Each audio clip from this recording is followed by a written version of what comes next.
अक्सर ना जब ब्लैक मार्केट या चोर बाजार का जिक्र होता है तो मतलब सबसे पहले जहन में क्या आता है? वही महंगे गैजेट्स या फिर कोई विदेशी घड़ियां। बिल्कुल।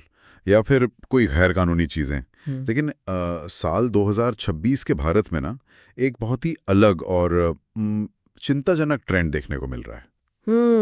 और वो भी ऐसा ट्रेंड जिसकी शायद किसी ने कल्पना भी नहीं की होगी। सही कहा।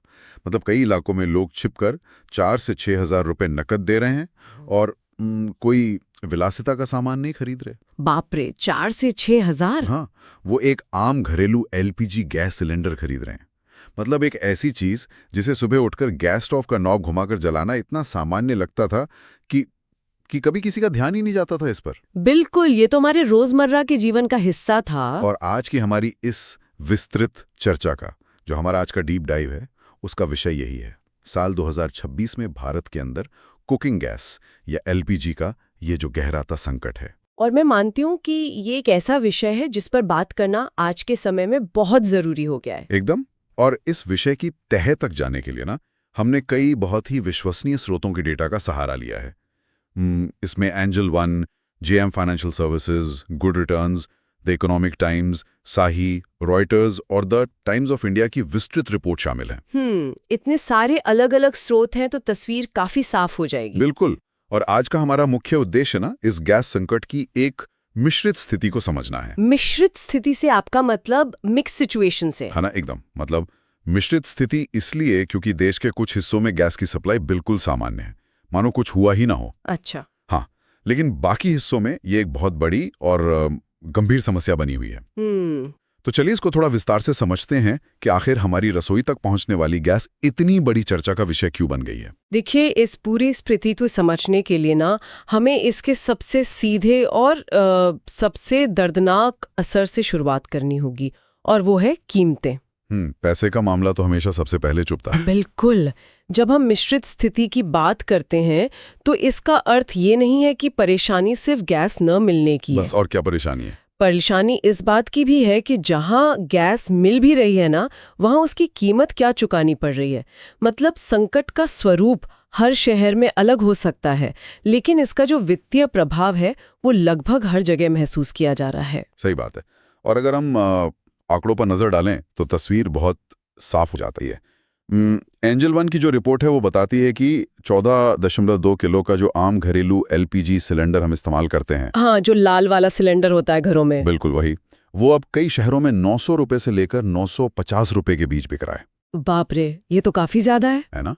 और जेएम फाइनेंशियल सर्विसेज का डेटा एक और हैरान करने वाली बात सामने रखता है। वो क्या? उनके मुताबिक सिर्फ मार्च 2026 के एक ही महीने में प्रति सिलेंडर लगभग 60 रुपए की बढ़ोतरी दर्ज की गई है। मतलब एक झटके में 60 रुपए ऊपर। एक महीने में 60 रुपए का उछाल बहुत बड़ा होता है एक आम परिवार के लिए। एकदम। और गुड रिटर्न्स की रिपोर्ट भी इसी बात को पुष्ट करती है कि पिछले एक पूरे साल में कीमतों का ये ग्राफ लगातार ऊपर ही गया है, नीचे आने का तो नाम ही नहीं ले रहा। और देखिए इसका सबसे बुरा असर किस पर पड़ता है? एक आम मध्यम वर्गीय या गरीब परिवार पर, जो अपना महीने का बजट ना एक एक रुपए का हिसाब लगाकर बनाता है। उसमें अगर अचानक से सिर्फ ईंधन के नाम पर इतना बड़ा हिस्सा कट जाए तो ये बहुत भारी पड़ता है। रिपोर्ट्स तो ये भी बता रही हैं कि जो लोग इस कीमत को वहन नहीं कर पा रहे हैं, हाँ, उनका क्या हो रहा है? वे मजबूरी में फिर से लकड़ी, कोयले और उपले जैसे पुराने और प्रदूषणकारी विकल्पों की तरफ लौटने लगे हैं। यहाँ पर ना मैं थोड़ा रुककर एक बात कहना चाहूंगा। ये बिल्कुल वैसे ही है जैसे रोजमर्रा के सफर का किराया अचानक से इतना बढ़ जाए कि लोगों को मजबूरन पैदल चलना पड़े। हम बहुत सही उदाहरण दिया आपने। लेकिन मेरे मन में एक सवाल आता है। मतलब सफर का किराया बढ़ता है तो लोग यात्रा टाल सकते हैं, लेकिन भोजन तो हर दिन चाहिए ना। अगर गैस एक बुनियादी जरूरत है तो क्या लोग सच में इसका इस्तेमाल कम कर सकते हैं? देखिए, यहाँ सबसे हैरान करने वाली बात यह है कि लोग खाना पकाना बंद नहीं करते, लेकिन उनके पकाने के तरीके और खाने की आदतें बदल जाती हैं। अच्छा, कैसे? जब ईंधन महंगा होता है ना, तो सबसे पहला बदलाव ये आता है कि लोग ऐसी चीजें पकाना कम कर देते हैं जिनमें ज्यादा समय लगता है। मतलब जैसे राजमा या छोले उबालना? बिल्कुल। दालों को उबालने का समय, पानी गर्म करने की आदतें, इन सब में भारी कटौती की जाती है। और जो लोग बिल्कुल भी गैस का खर्च नहीं उठा पाते, वे पूरी तरह से लकड़ी या कोयले पर निर्भर हो जाते हैं। ये तो जीवन शैली में एक बहुत बड़ा पीछे की ओर उठाया गया कदम है। एकदम सही। अर्थशास्त्र की भाषा में इसे डिमांड डिस्ट्रक्शन यानी मांग का नष्ट होना कहते हैं। इसका मतलब ये नहीं है कि लोगों को गैस की जरूरत नहीं है। बल्कि इसका मतलब ये है कि सिस्टम ने उन लोगों को बाजार से बाहर ही कर दिया है। बिल्कुल, क्योंकि उनके पास खरीदने की क्षमता ही नहीं बची है। और ये सिर्फ एक आर्थिक बोझ नहीं है, इसका सीधा असर घर की महिलाओं के स्वास्थ्य पर पड़ता है। हाँ, वो धुएं में जो खाना बनाती हैं। सही कहा।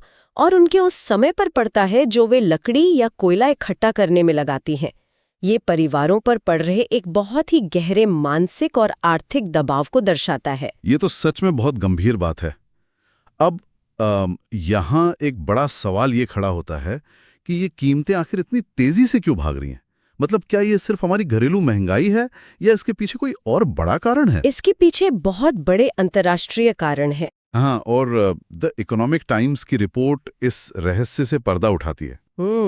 रिपोर्ट के अनुसार मध्य पूर्व यानी मिडल ईस्ट में जो मौजूदा वैश्विक संघर्ष चल रहे हैं ना, जो लड़ाइयाँ और तनाव चल रहा है वहाँ। बिल्कुल, उसके कारण एलपीजी का आयात यानी इंपोर्ट बुरी तरह प्रभावित हुआ है। और साही के आंकड़े तो इस बात की गंभीरता को और बढ़ा देते हैं। साही के आंकड़े क्या कहते हैं? वो बताते हैं कि भारत अपनी जरूरत की 60% एलपीजी का आयात करता है। मतलब आधे से भी ज्यादा हम बाहर से मंगाते हैं। बाप रे, 60%?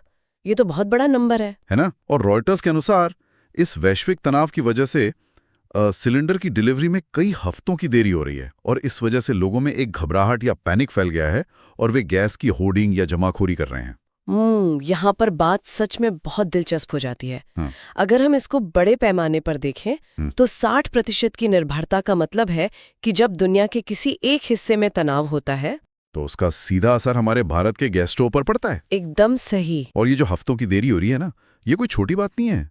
जब पैनिक बुकिंग होती है तो वो इसी डर का नतीजा होती है। लेकिन एक बात बताइए, श्रोताओं के मन में भी ये सवाल आ सकता है कि अगर हम 60% आयात करते हैं तो 40% तो हम खुद बनाते हैं ना? बिल्कुल बनाते हैं। तो क्या वैश्विक सप्लाई चेन में थोड़ी सी रुकावट इतनी बड़ी अफरा तफरी मचाने के लिए काफी है? मतलब 40% कोई कम तो नहीं होता? देखिए, ये एक बहुत ही तार्किक सवाल है, लेकिन हमें सप्लाई चेन को समझना होगा।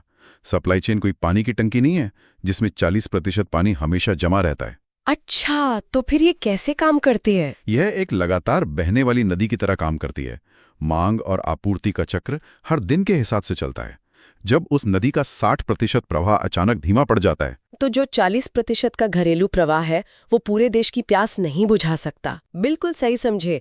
और एलपीजी को स्टोर करना बहुत जटिल है। हमारे पास महीनों का रिजर्व स्टॉक नहीं होता। और जब सप्लाई कम होती है और ये घबराहट बढ़ती है तो उसका सीधा फायदा कौन उठाता है? कालाबाजारी करने वाले। Black market. ये तो होना ही था। और गुड रिटर्न्स की रिपोर्ट में जो आंकड़े सामने आए हैं वे किसी को भी चौंका देंगे।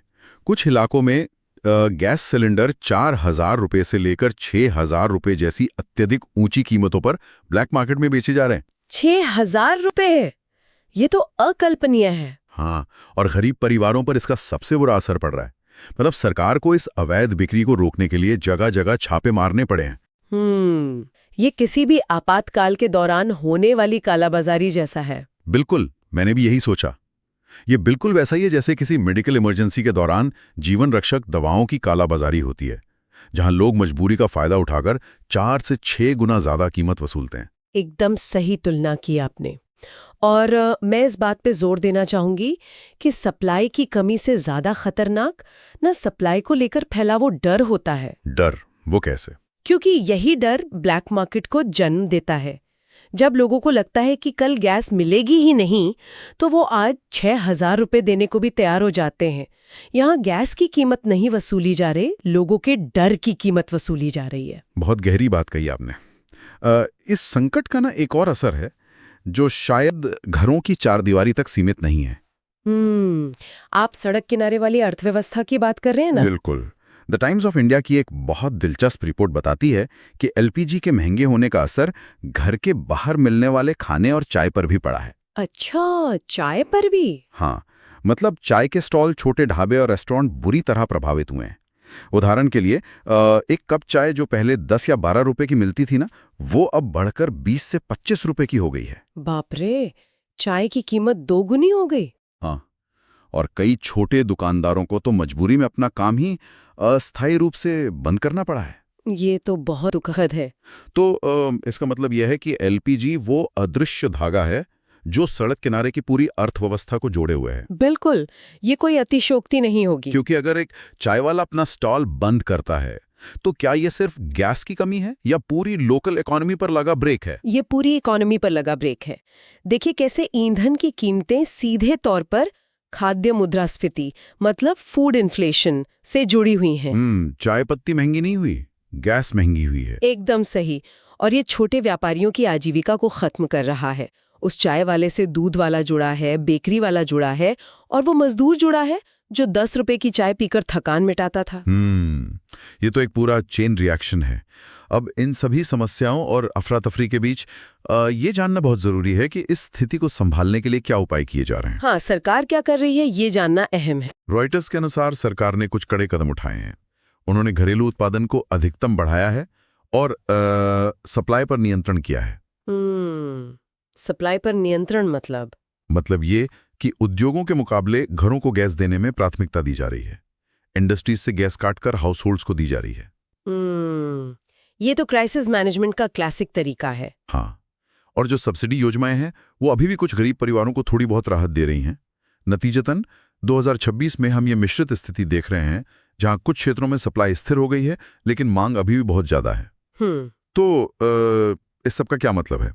सरकार आग बुझाने की कोशिश कर रही है, शाब्दिक और प्रतीकात्मक दोनों तरह से। लेकिन क्या उद्योगों से गैस काटकर घरों में देना एक लॉन्ग टर्म या दीर्घकालिक समाधान है? बिल्कुल नहीं। ये कोई दीर्घकालिक समाधान नहीं हो सकता। तो फिर इससे तो उद्योगों का पहिया रुक जाएगा ना? यही तो विडंबना है। अगर हम इस मिश्रित स्थिति का सार निकालें तो बात यह है कि सप्लाई आंशिक रूप से स्थिर जरूर है लेकिन बहुत तनावपूर्ण है। कीमतें अभी भी बहुत उच्च स्तर पर है और इसका मुख्य कारण वही वैश्विक संघर्ष और आयात पर भारी निर्भरता का मिश्रण है। उद्योगों की गैस काटेंगे तो माल कम बनेगा, महंगाई और बढ़ेगी। मतलब सरकार एक नाजुक संतुलन बनाने की कोशिश कर रही है। बिल्कुल, जहां दोनों तरफ नुकसान है, बस कम नुकसान वाला रास्ता चुना जा रहा है। तो आज के इस पूरे गहरे विश्लेषण का अगर एक संक्षिप्त सारांश निकालें तो 2026 में भारत का गैस संकट पूरी तरह से कोई प्रलय या तबाही नहीं है। ऐसा नहीं है कि गैस बिल्कुल ही गायब हो गई है। हाँ, लेकिन ये महंगा जरूर है, अनियमित है और सबसे बड़ी बात गरीब वर्गों और छोटे व्यापारियों के लिए बेहद कष्टदायक है। एकदम सही कहा। तो चर्चा को खत्म करने से पहले मैं श्रोताओं के लिए एक विचार छोड़ना चाहूंगा जिस पर शायद हमने अभी तक बात नहीं की है। वो क्या है? जरा सोचिए, अगर विदेश में चल रहे किसी विवाद के कारण भारत में एक परिवार को वापस लकड़ी के चूल्हे पर खाना पकाने के लिए मजबूर होना पड़ता है, जो कि हो ही रहा है। हाँ, तो हमें इस बात पर गंभीरता से विचार करना चाहिए कि क्या आधुनिक तकनीक और ग्लोबलाइजेशन ने हमारे जीवन को सच में सुरक्षित बनाया है या फिर हमारी इस निर्भरता ने हमें और भी ज्यादा कमजोर कर दिया है? इस पर